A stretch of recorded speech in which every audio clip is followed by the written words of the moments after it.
Bonjour Église de Sentier, ça va bien? Je m'appelle Alexandre Farley, je suis un des pasteurs ici à l'Église de Sentier. Ça me fait plaisir de vous inviter, de vous souhaiter la bienvenue à notre dimanche de célébration de Pâques.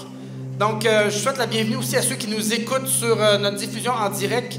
Merci d'être avec nous. On espère que vous allez être édifiés ce matin, que vous allez être encouragés, que votre foi va être fortifiée, que vous allez sortir d'ici grandi. Donc, on a un service un peu spécial. C'est 1h30, comme avant. Un service un peu plus long, avec plus de chants qu'à l'habitude. Et un discours biblique un petit peu plus court. Et il va y avoir des chants avant et après le discours biblique. Je sais à la deuxième célébration, souvent, les enfants, après un premier temps de louange, montent au deuxième étage. Mais si vous voulez, ils peuvent rester jusqu'à la fin du service parce qu'après le discours de la Bible, on va avoir quelque chose comme 7 autres chants de louange. Donc, on veut répondre à Dieu, à ce qu'on aura entendu par la louange ce matin. Puis je vous inviterai à vous lever si vous voulez bien. On va commencer tout de suite avec un premier chant qui s'intitule « Infiniment grand ». Infiniment grand. Nous voyons autour de nous, et même en nous, on est nous aussi une créature de Dieu, combien Dieu est majestueux et combien il est bon. Chantons ensemble si vous voulez bien.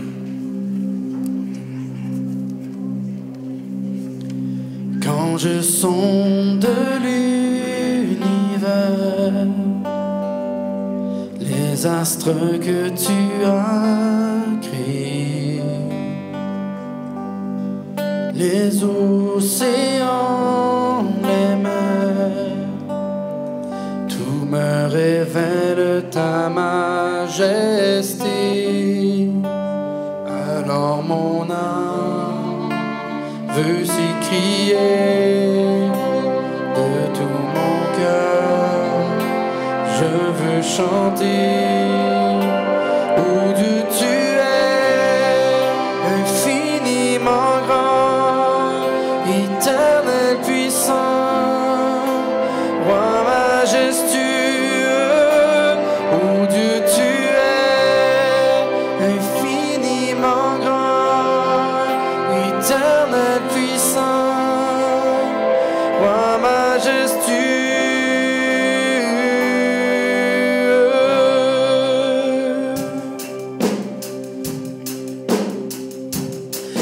Je songe que tu m'as fait, que tu t'es révélé à moi, que pour moi tu as tout créé, tout me révèle ta bonté. Alors mon âme veut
Seigneur, l'adorer ce matin. La chorale va chanter Alléluia, qui est Alléluia, c'est vraiment une acclamation d'adoration au Seigneur. C'est un mot qui signifie gloire à toi, Seigneur. À toi la gloire, la puissance. Nous voulons chanter Alléluia ensemble ce matin, d'un seul cœur.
Amen, n'est-ce pas? Un nouveau chant, C'était toi, qu'on va chanter, qui nous parle de la présence de Dieu partout dans notre vie.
Incroyable, sa grâce nous entoure. Chantons donc Sola Gratia. Seulement par sa grâce nous sommes sauvés.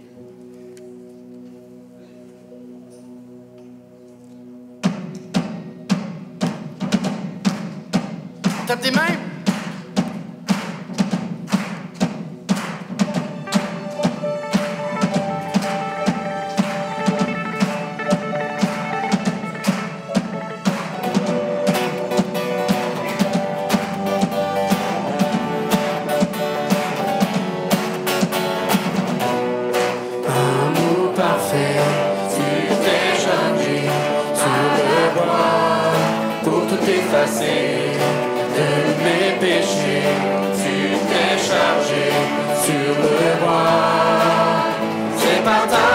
C'est ta grâce seule que je suis pardonné.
grâce purifie, ta grâce m'offre la vie, ta grâce m'a sauvé, ta grâce a pardonné, ta grâce m'a comblé, ta grâce m'a libéré, ta grâce justifie, ta grâce m'a franchi, ta grâce purifie, ta grâce m'offre la vie, ta grâce m'a comblé, ta grâce a pardonné, ta grâce m'a sauvé, ta grâce m'a libéré, ta grâce justifie, ta grâce m'a franchi, ta grâce purifie, ta grâce m'offre la vie, ta grâce m'a comblé, ta grâce a pardonné, ta grâce m'a comblé, ta grâce m'a libéré.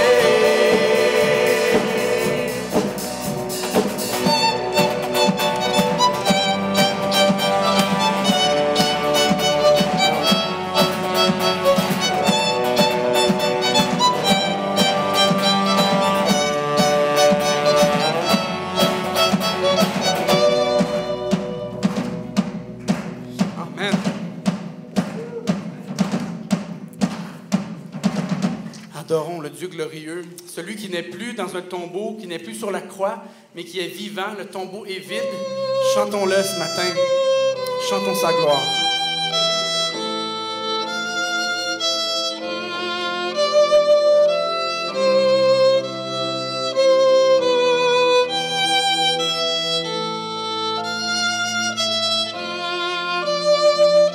Considère le mystère. Plus sur la croix, vois Jésus est vivant, victorieux et fort, nul au-dessus de lui, l'autre pour sauver, lui seul a dépouillé de son pouvoir glorieux.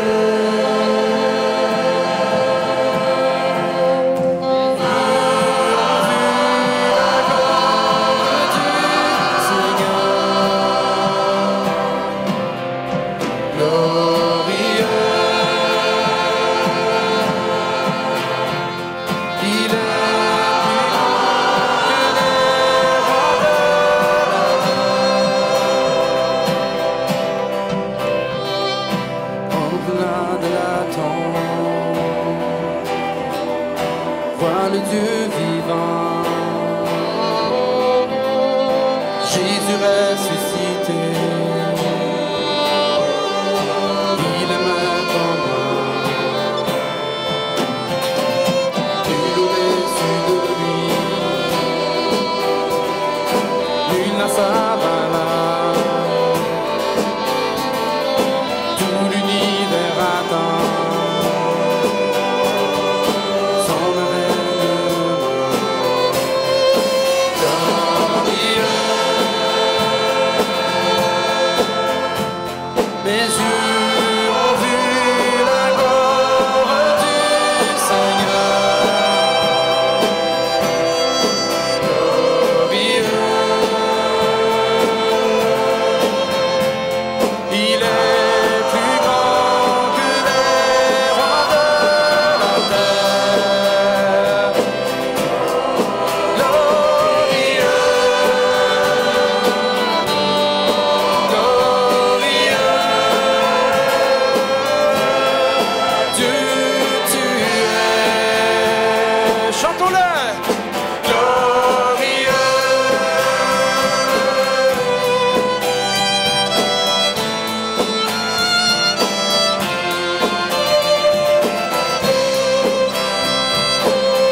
fort, Jésus. Eh bien, le Fils de Dieu, c'est celui que nous adorons, Fils de Dieu. Nous voulons l'élever ce matin. Le grand Créateur, vous savez, la Bible dit que toutes choses ont été créées par lui et pour lui. Par Jésus et pour Jésus. Il était là à la création du monde. Et c'est celui que nous élevons, que nous adorons ce matin.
vous asseoir pour un message, un discours de la parole de Dieu qui va nous être apporté par notre pasteur Éric Lantier. Un chant que vous connaissez bien, « Attaché à la croix pour moi ».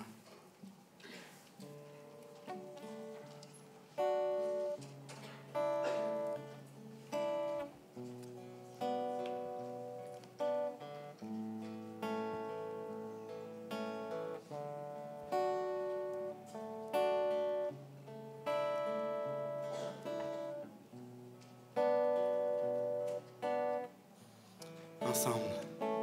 Quel sauveur merveilleux je possède, il s'est sacrifié pour moi, et sa vie innocente il cède pour mourir sur l'infâme bois.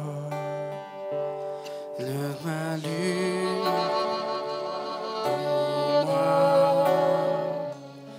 attaché à la croix pour moi, il a pris mon péché, il m'a délivré, attaché à la croix pour moi.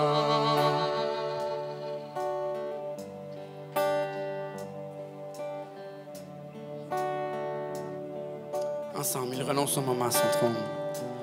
Il renonce un moment à son trône pour le plan rédempteur de Dieu, déposant pour moi sa couronne, un tel prix pour me rendre heureux, attaché à la croix pour moi. Attaché à la croix pour moi, il a pris mon péché, il m'a délivré, attaché à la croix pour moi.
Attaché à la croix pour moi.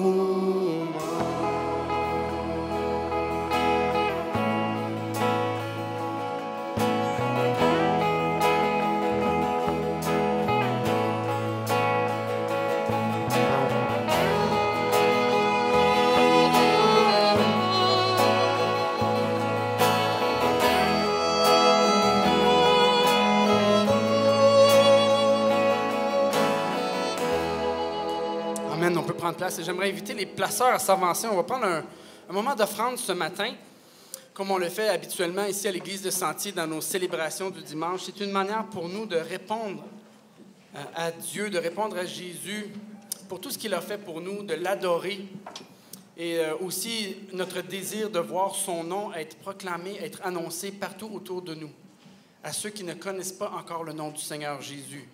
La Bible dit qu'il y a un seul nom dans le ciel et sur la terre qui a été donné pour que nous puissions être sauvés. Et c'est le nom de Jésus, n'est-ce pas? Et la Bible dit aussi que ceux qui invoqueront le nom du Seigneur seront sauvés. Ceux qui feront appel à lui seront sauvés. Et c'est notre désir que par cette offrande, son nom, le nom du Seigneur Jésus puisse être annoncé afin que d'autres puissent y faire appel, l'invoquer et être sauvés. Donc les placeurs vont recevoir vos offrandes et je vous invite à donner avec joie. Et si vous êtes nouveau visiteur, sentez-vous à l'aise de laisser passer. Merci. Alors, bon matin à tous. Merci d'être là, merci de vous être déplacés pour cette célébration de Pâques et de saluer également ceux qui nous visionnent ou qui nous écoutent via la toile. Soyez les bienvenus. Et si vous avez été invité ou si vous êtes nouveau, si c'est la première fois que vous venez ici, sentez-vous à l'aise de revenir. Vous avez été fort probablement invité à venir ici aujourd'hui, mais lors des prochains dimanches, vous n'avez plus besoin d'invitation. Vous pouvez venir quand vous voulez. Les portes sont ouvertes pour tout le monde ici. Alors, sentez-vous bien à l'aise. Et si vous êtes sur la toile également, eh bien, n'hésitez pas à nous visiter. On va tourner dans Romains, chapitre 5, verset 1. Il va être question aujourd'hui d'espoir et de vie. Donc, c'est pour ça que j'aimerais qu'on puisse parler de ce thème, l'espoir, et plus particulièrement, vivre l'espoir. Savez-vous pourquoi? Parce que tout être humain dépend d'espérance, dépend d'espoir. Ça serait quoi une vie sans espoir? Ça serait le désespoir, évidemment. Et c'est pour ça que Simone de Beauvoir, elle a déclaré quelque chose de vraiment intéressant. Elle va dire que dans tous les larmes s'attarde un espoir. Ça veut dire quoi? Ça veut dire que dans le malheur, dans la tristesse, lorsqu'on est dépassé par les situations, même si ça nous attriste, même si ça nous dépasse, il y a de l'espoir. Et quand il n'y a plus d'espoir, eh bien, c'est le désespoir. Et c'est quoi pour moi l'espoir? L'espoir, c'est s'attendre à ce que quelqu'un ou quelque chose arrive, se manifeste. C'est une attente à un changement, à une guérison, à une délivrance, à voir les choses d'une autre façon, à ce que les choses s'opèrent différemment. Et c'est de soupirer, aspirer à une réalité meilleure. Joseph Joubert, lui, il va dire que l'espoir ou l'espérance est un emprunt fait au bonheur. En d'autres mots, c'est en attente d'un moment meilleur. Donc, on emprunte, on anticipe qu'il va se passer quelque chose de mieux à un moment donné.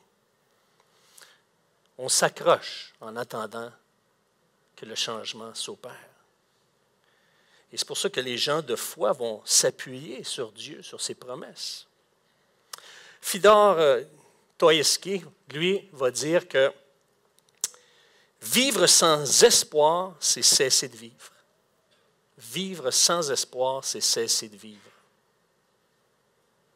S'il n'y a plus d'espoir dans nos vies, il n'y a plus rien à espérer. C'est tellement clair, c'est tellement évident. Et c'est pour ça qu'il ne peut pas avoir de bonheur sans espoir. Et souvent, et c'est ce qu'on va voir tout à l'heure, il y a des choses ou des éléments, des circonstances qui nous empêchent d'avoir de l'espoir. Et c'est pour ça que Léo Bouchkilia va dire que le monde est rempli de possibilités et du moment qu'il y a des possibilités, il y a de l'espoir. Nous pouvons seulement perdre espoir lorsque nous refusons de voir les possibilités. Et c'est ça qui est malheureux et c'est ce qui attriste beaucoup de chrétiens, c'est de voir des non-chrétiens passer à côté des opportunités que le Seigneur place devant eux. Des promesses, des mots d'encouragement. Et pour voir le futur et anticiper le futur d'une autre façon. Lorsqu'on met notre foi sur quelqu'un de plus grand que nous, eh bien, notre espoir est basé sur quelque chose de plus grand et non pas sur les circonstances. C'est ça qui fait la différence. Et même dans la vie terrestre, on met notre espoir dans des éléments très naturels. Par exemple, quelqu'un qui va bien s'alimenter, qui va prendre des suppléments, qui va bien dormir, qui va avoir une vie saine, c'est parce qu'il y a espoir d'avoir une qualité de vie meilleure. C'est dans tout être humain d'avoir de l'espoir. Ça a été placé en nous. Je veux dire, si on est malade puis qu'on suit des traitements ou qu'on prend des médicaments, c'est parce qu'on a espoir que soit d'une guérison ou soit d'avoir une meilleure qualité de vie dans cette période de souffrance-là. Et c'est pour ça que ce qui est important qu'on puisse voir ensemble, c'est comprendre qu'il y a des tueurs d'espoir. Il y a des éléments dans cette vie qui peuvent justement assombrir notre capacité d'espérer. Il y a des faux espoirs également, mais en ce jour de Pâques, en cette célébration de la résurrection de notre Seigneur et Sauveur, eh bien, permettez-moi de vous présenter celui qui est l'activateur d'espoir. Celui qui active, celui qui génère, celui qui crée en nous de l'espoir, qui la nourrit. Et c'est pour ça que j'aimerais qu'on puisse se recueillir ce matin et pour que nos cœurs soient disposés à recevoir ce qu'il veut nous donner. Merci Seigneur pour ta parole, qui est la vérité. Et merci parce que tu opères en nous et tu produis, tu génères de l'espoir. Et c'est ma prière que la région de l'Outaouais puisse grandir dans cette espérance en toi et puisse croire à ta venue sur terre, ta mort et ta résurrection. Et que nos cœurs aujourd'hui puissent être remplis d'un espoir qui repose sur toi. On te le demande, ô Dieu le Père, dans le nom de Jésus et par la force de ton Saint-Esprit. Amen. Les tueurs d'espoir, ça peut être la négativité, le doute, l'autoprotection, la peur, l'intimidation. Vous savez, moi, je perds le contrôle, je perds les moyens dans une circonstance bien spécifique. Je ne suis pas quelqu'un qui se laisse ébranler ou qui va paniquer devant une situation déstabilisante. Je ne sais pas pourquoi, mais j'ai appris... des fois, c'est sûr que, comme en bon québécois, je vais capoter. Ça, cher ami français, c'est quand le joint d'étanchéité craque. Mais c'est quand je suis en avion. Là, je perds le contrôle. Vraiment, pendant un bon bout de temps, en tout cas, c'était incontrôlable. On avait beau me dire n'importe quoi, fais-toi-en pas. Quand il y a des turbulences dans l'avion, ça me déstabilise totalement. Là, je me tiens après les barreaux là, du siège. Là. Tu sais, c'est comme si, tu veux dire, là, ça branle, puis je me tiens comme ça. Là, je suis en sécurité. Puis, tu sais, mais dans le fond, c'est irraisonnable. C'est pas moi qui tiens l'avion en contrôle. Tu sais. Il y a beau avoir une bosse. Je veux dire, mais là, je me tiens. Là. Puis, je suis certain que si j'avais des ongles, là, il y aurait des graphings en dessous, là, c'est clair. Quand je suis avec ma femme en avion, elle me touche les mains, là, je veux dire, plein d'eau. C'est irraisonnable. Mais, il y a deux paroles qui m'ont amené à pouvoir gérer cette crise d'anxiété-là. Un, c'était une femme qui prenait l'avion avec moi, que je connaissais bien. On voyageait, elle travaillait à Montréal à tous les jours. Elle voyageait Saguenay-Montréal, aller-retour. Elle partait le matin en avion, elle revenait. Puis, moi, une fois par semaine, je prenais l'avion pour aller à Montréal également. Fait qu'on se parlait souvent, tu sais, mais souvent, elle travaillait sur son laptop, son ordinateur portable. Puis elle, je veux dire, il y avait des turbulences, puis là, ça bougeait comme ça, puis là, elle tapait.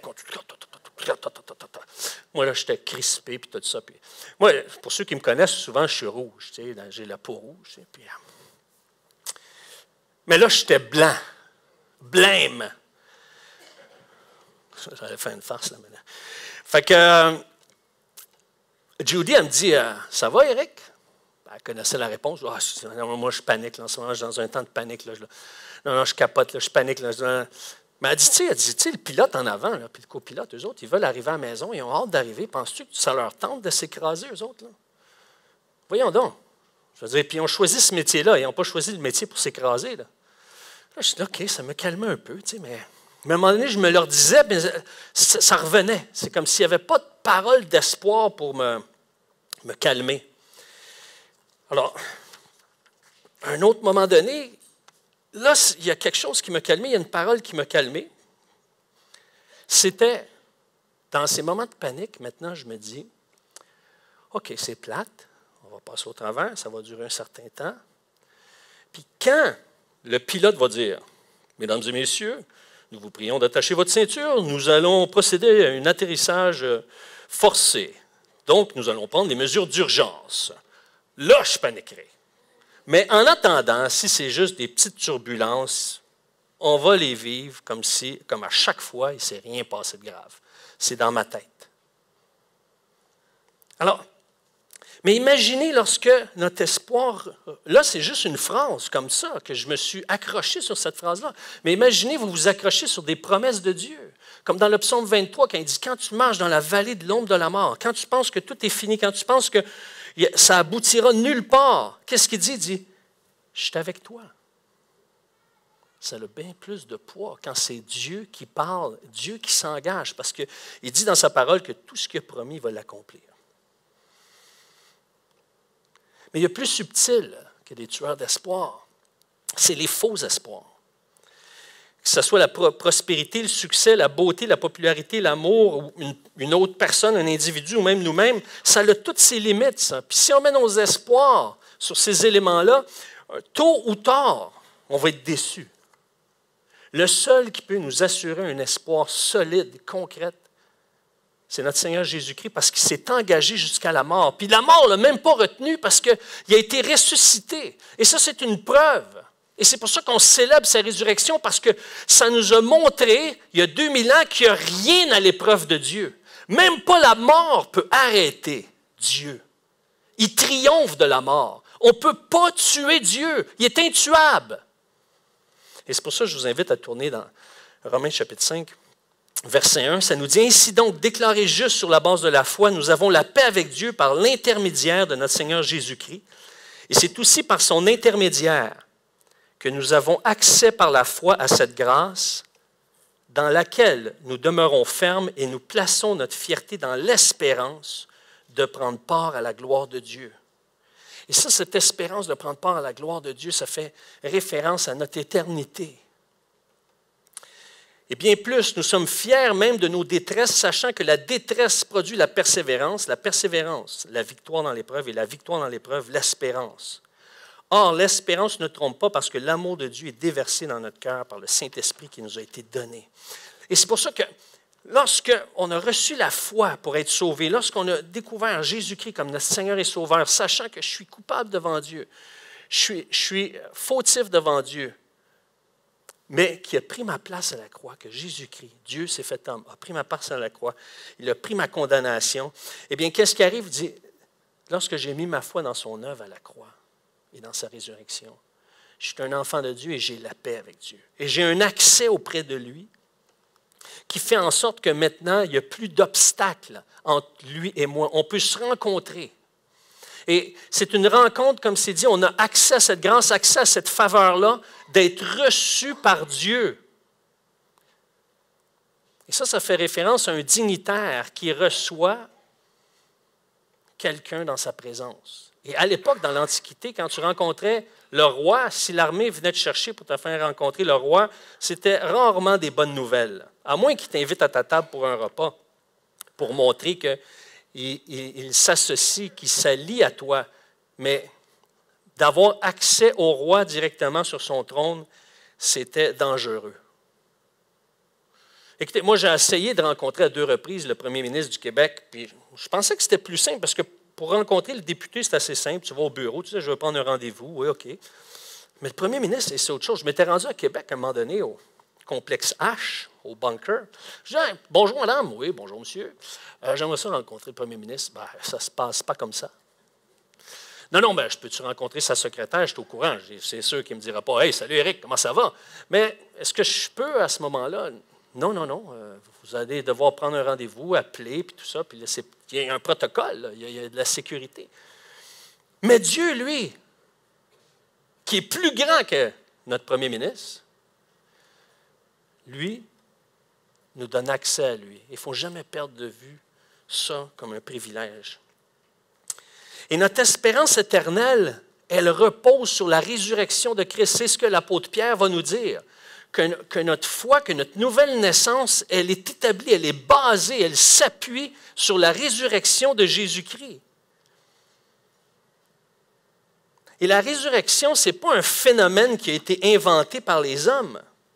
Vous allez dire, oui, mais la Bible, ça a été écrit par des hommes. Attendez une minute, là. Trouvez-moi un livre qui a été écrit sur 3 continents sur une période de 1500 ans par une quarantaine d'auteurs. Il y a un homme un jour qui a dit, si Dieu n'existe pas, il va falloir se prosterner devant l'auteur de la Bible, parce qu'il n'y a pas de livre qui arrive avec une continuité aussi solide qu'un livre qui a été écrit sur une période de 1500-1600 ans. C'est impossible. Savez-vous que la Bible, c'est le livre le plus publié? Il s'en publie une Bible à toutes les 2 secondes. C'est 17 000 Bibles par heure. Et ce qui nous prouve que la résurrection est quelque chose de vrai, d'authentique, de solide sur lequel on peut s'appuyer, c'est que, vous savez, il y a un côté du Seigneur qui aime ça, un peu nous déjouer. Il aurait pu faire les choses, à mon avis, plus simples. Mais Dieu est Dieu, et il est digne qu'on respecte comment il fait les choses. Quand il est ressuscité, il est apparu à des femmes.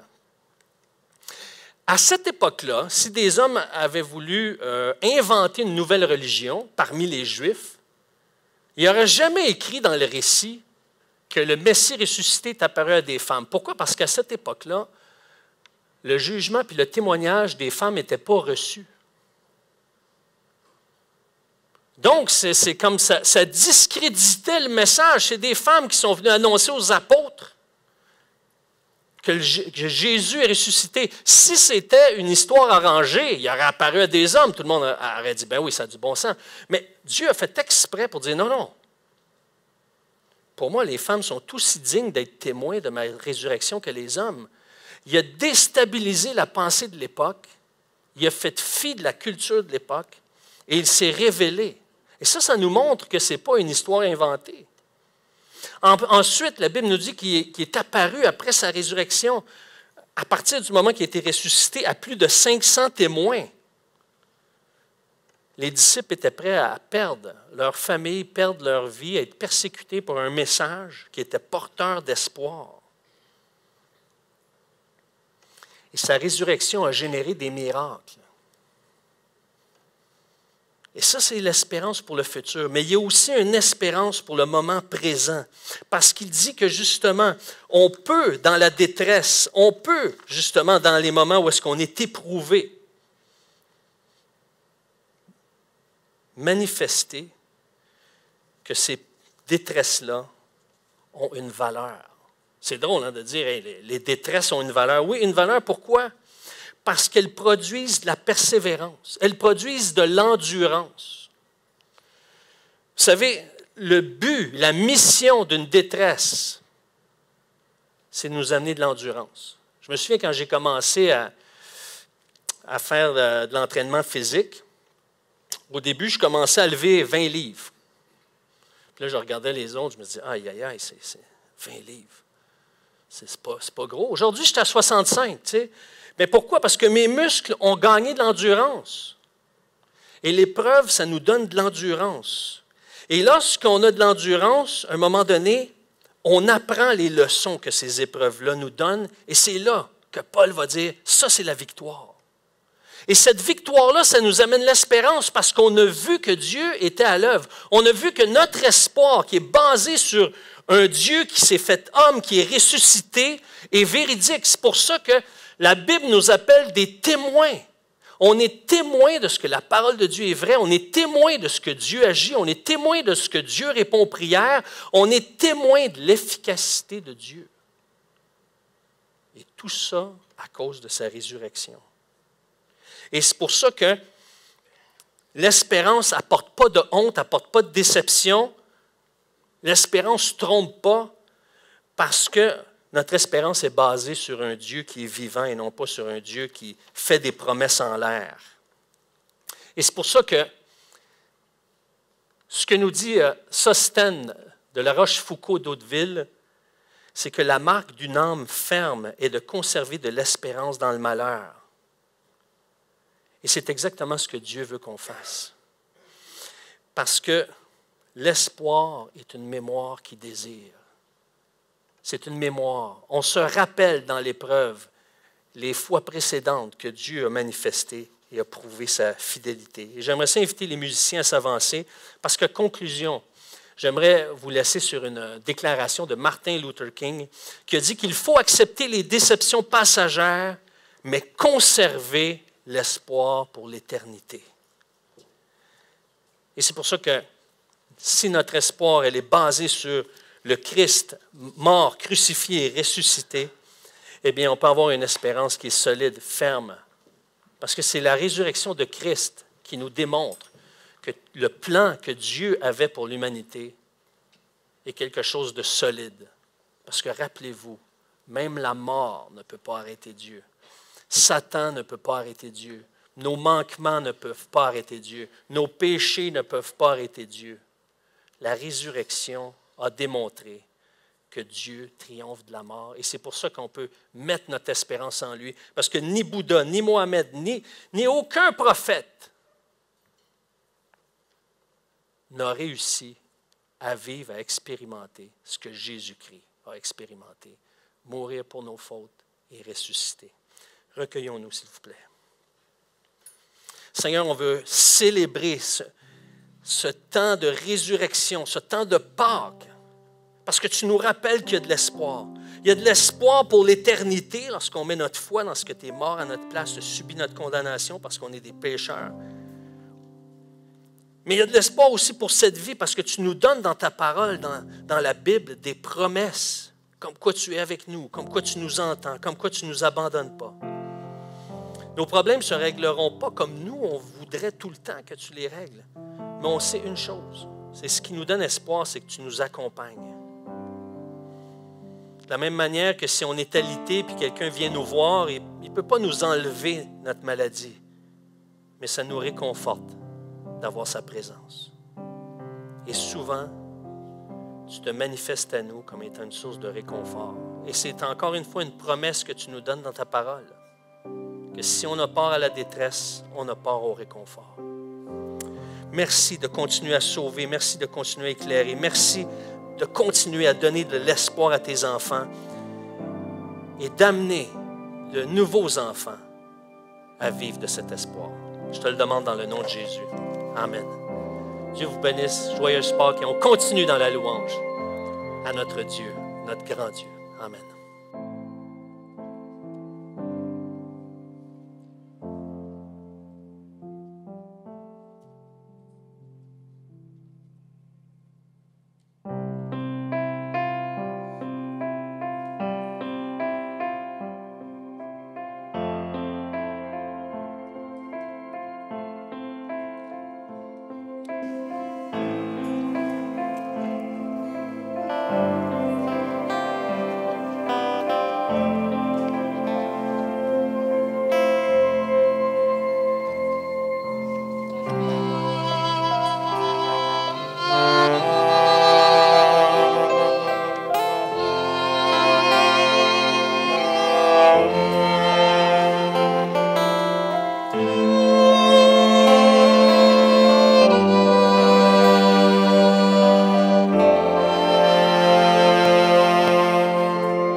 savez, la Bible dit dans Corinthiens chapitre 15 que si Jésus n'était pas ressuscité, notre foi n'aurait aucune valeur. Elle serait vaine.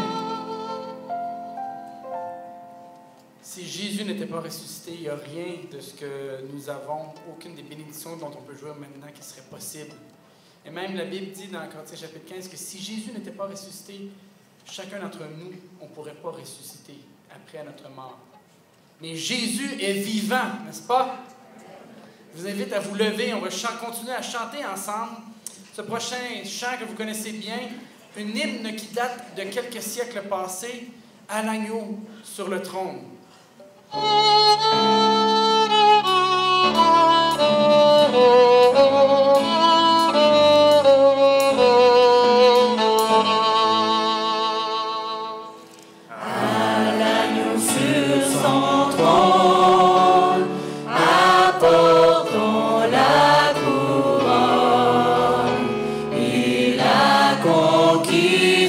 Sur la croix, il est le roi des rois.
Jésus est vivant, n'est-ce pas?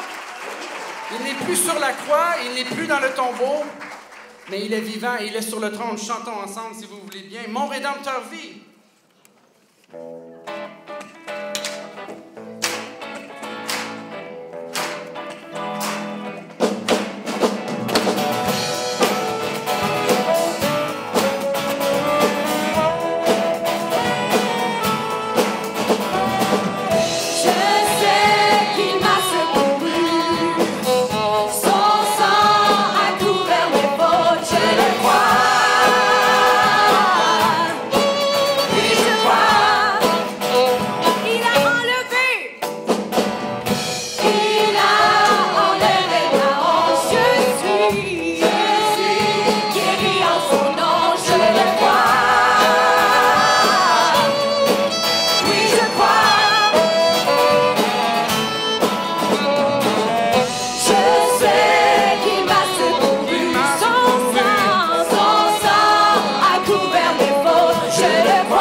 est vainqueur, il est Seigneur. Et tout ça a commencé avant la fondation du monde. Il nous a choisis pour que nous soyons ses enfants par adoption, la Bible dit dans Éphésiens chapitre 1. Il nous a choisis avant la fondation du monde pour régner en nous, pour être le roi non seulement du monde et du cosmos, mais de nos vies. Donc nous demandons dans ce prochain chant, Seigneur, règne en nous.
Seigneur,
grâce infinie de notre Dieu qui un jour m'a sauvé.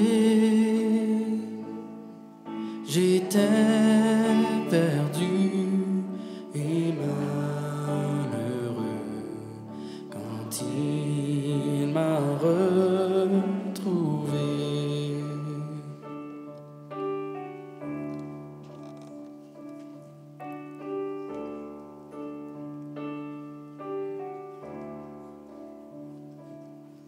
La grâce qui a saisi mon cœur fait disparaître mes peurs.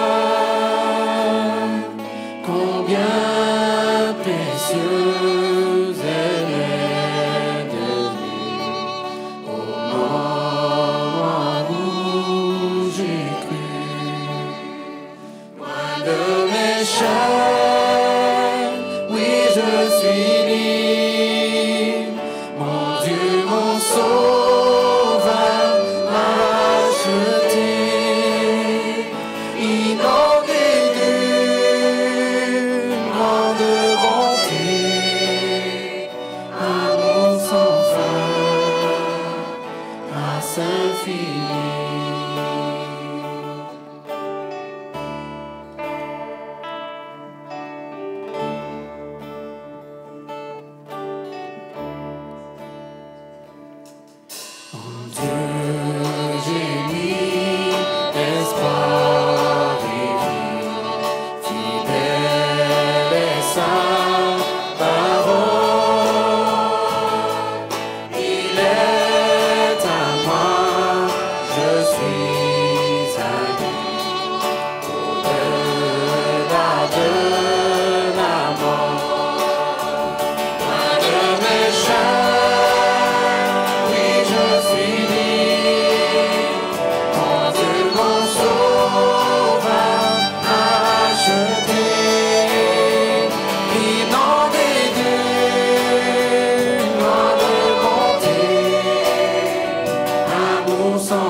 Bientôt la terre disparaîtra,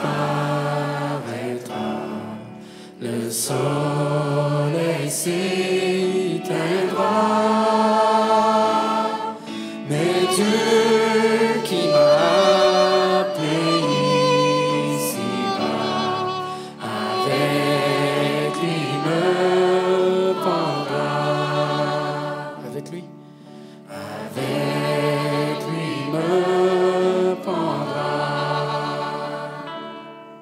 Avec lui me prendra.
Amen. Grâce infinie, n'est-ce pas? La grâce de Dieu est tellement incroyable.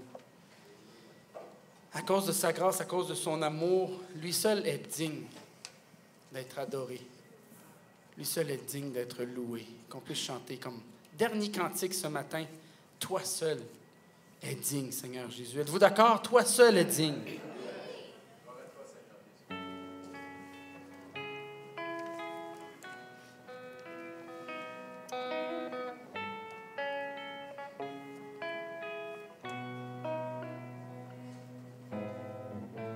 L'immensité de ta grandeur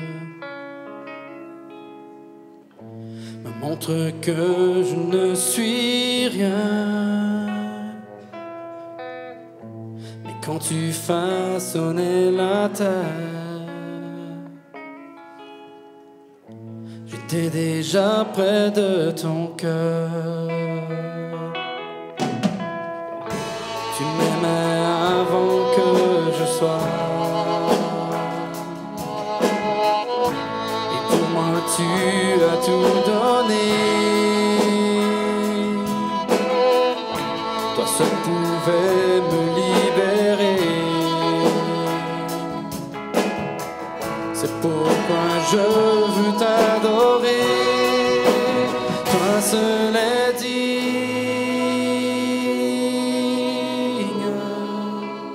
de recevoir louange et gloire pour l'éternité. Toi seul est digne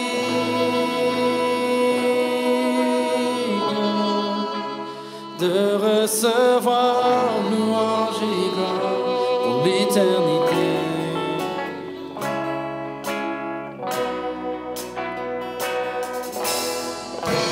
Ta présence, je me tiens. Ce dont j'ai besoin, la joie, la vie et le bonheur sont dans tes parvis, mon sauveur. Toi seul est digne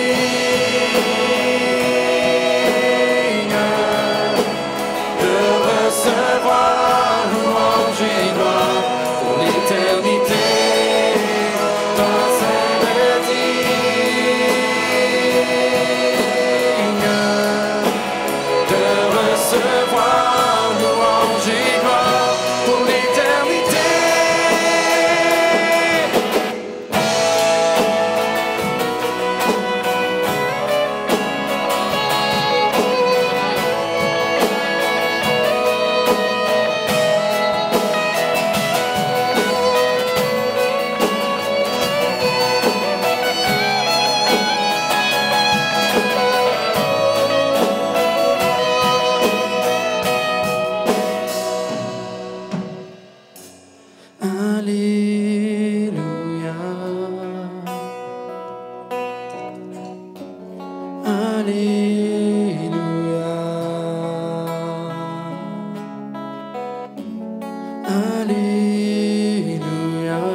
Chantons Alléluia ensemble.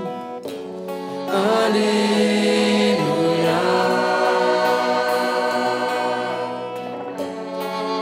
Alléluia. Alléluia.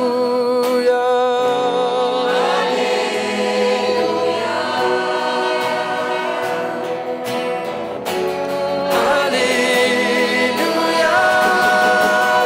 Toi seul est digne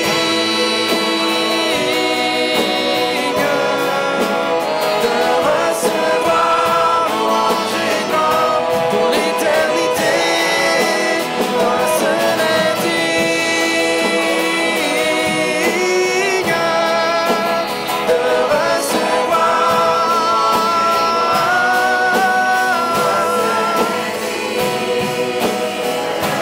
Toi seul est digne.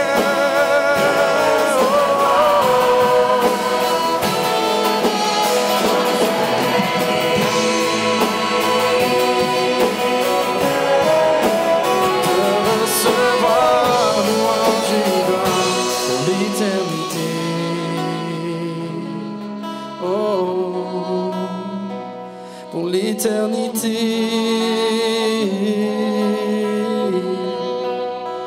imaginer pour l'éternité lorsqu'on va chanter dans la présence de notre Dieu, de notre Sauveur et Seigneur. Je pense que ça va être encore plus fort que ça. Je pense que ça va être encore plus glorieux.